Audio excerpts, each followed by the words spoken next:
Au Bénin, des acteurs de la communication outillés sur l'éducation citoyenne à la coproduction de la sécurité. Un atelier de formation à l'endroit des responsables de radios communautaires sur, entre autres, d'une part, l'accès à eux fait à l'information de sécurité et d'autre part, sur leur comportement face à la montée du terrorisme et leur responsabilité dans le traitement de l'information. Puisqu'il est évident qu'aujourd'hui, le professionnel des médias devient aussi un agent déterminant ayant rôle en amont et en aval dans la sécurité et sa production.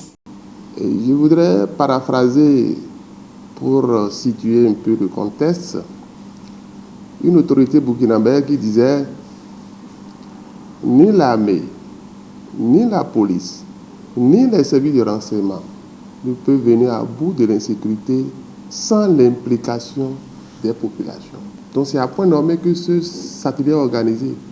La police ne peut pas atteindre les citoyens, on ne peut pas sensibiliser les citoyens ne peuvent pas être conscients de leur part de production de la sécurité sans vous.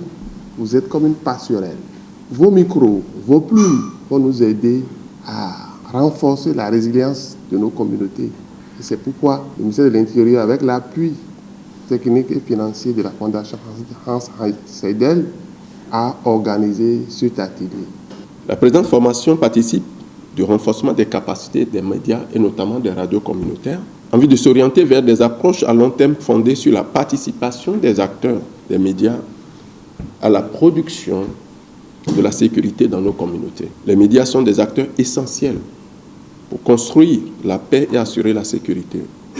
C'est pourquoi le ministère de l'Intérieur et de la Sécurité publique organise cet atelier pour nous permettre de discuter des opportunités et des défis dans la mise en œuvre de programmes d'initiation des médias aux stratégies efficaces pour accroître la conscience citoyenne à la coproduction de la sécurité et ainsi prévenir durablement les menaces sécuritaires de tout genre, notamment l'extrémisme violent. En tant qu'homme des médias, on ne doit pas en rajouter à la détresse des citoyens, mais plutôt œuvrer à optimiser leur résilience. Et à ce titre, plusieurs communications. On va saluer aussi l'État. Aujourd'hui, il y a au moins un représentant de l'État dans toutes les localités au Bénin. Nous sommes d'accord. Mais on aimerait que l'État soit beaucoup plus présent pour que les terroristes, puisque lorsque l'État n'est pas là, les terroristes remplacent l'État et commencent par servir, satisfaire les populations. C'est-à-dire que vous devez avoir des rencontres périodiques avec une petite émission de juste pour durer 2 minutes, 3 minutes, quelques mots seulement adressés. Avant qu'on arrive à des émissions vraiment, je ne sais pas comment vous les appelez. 2 minutes, la parole à la police, la parole au service de sécurité. C'est le tour du commissaire de tel arrondissement. L'article 12 dit que le journaliste doit supprimer l'information qui porte atteinte à la sécurité publique. Ça, c'est clair. Je vous ai dit que même si la liberté est le principe, le même texte nous dit qu'il y a des circonstances où vous ne pouvez pas, même si vous avez des preuves, vous ne pouvez pas. La sécurité et la stabilité ne sont pas seulement l'affaire des militaires, des policiers, et que la contribution des citoyens est déterminante. Et cette contribution des citoyens n'est pas nécessairement spontanée, il faut qu'elle soit structurée, qu'elle soit organisée, et ça commence avec l'éducation à la citoyenneté, qui est aussi une mission des médias de proximité, notamment les radios communautaires, avec lesquelles donc, cette formation est conduite. Et dans un deuxième temps, il a été question maintenant de voir comment est-ce qu'il doit se comporter. Une chose est d'avoir vu comment il se comporte face aux questions sécuritaires et de défense, mais comment est-ce qu'il doit maintenant se comporter pour participer de façon efficace à la lutte contre le terrorisme. Et ensemble avec les participants, nous avons évoqué quelques points utiles, dont celui par exemple d'une meilleure coopération entre les citoyens, les espaces de formation et par exemple les forces de défense et de sécurité.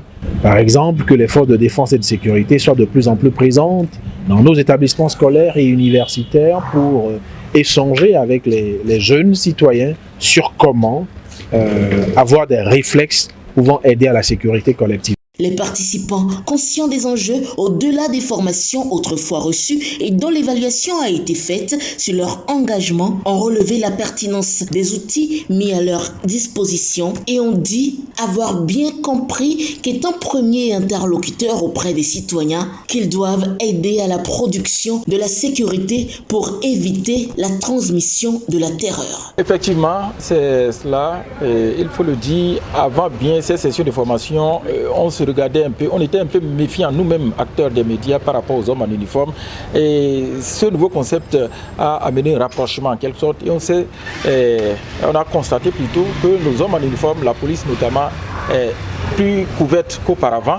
Et là, les éléments nous accueillent les acteurs des médias par rapport à des préoccupations, même si toutes ces préoccupations ne sont pas satisfaites. Et puis, depuis qu'on a commencé les sessions de formation, on ne s'attendait pas à ce qui est, par exemple, ce que nous constatons aujourd'hui au nord du Bénin, les attaques terroristes. Sinon, on aurait pu produire plus que par le passé, plus que ce qu'on aurait fait, mais nous aussi, nous nous sommes appropriés la thématique et nous avons eu des outils pour pouvoir animer des émissions du genre. Une fois sur le terrain, nous serons bien obligés de les exploiter pour que, d'une part, on sente un changement au niveau de notre programmation, qu'on sente un changement dans notre manière désormais d'intervenir pour sensibiliser les populations. Vous savez que la plus grande partie de la population du Bénin ne sait ni lire ni écrire le français, notre langue officielle.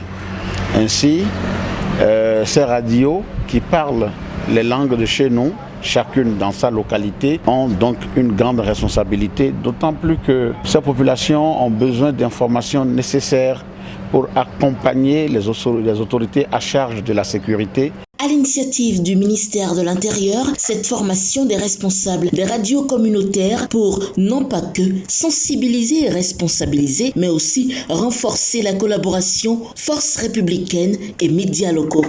Si nous arrivons à établir ce partenariat et que en face, ils accompagnent tout l'effort du gouvernement à pouvoir éduquer nos jeunes frères, nos jeunes sœurs, nos parents à l'idée d'être des citoyens qui contribuent à assurer la sécurité de nos cités, de nos villes, de nos villages. Ça va faciliter d'avoir un climat apaisé pour permettre à chacun de mener ses activités.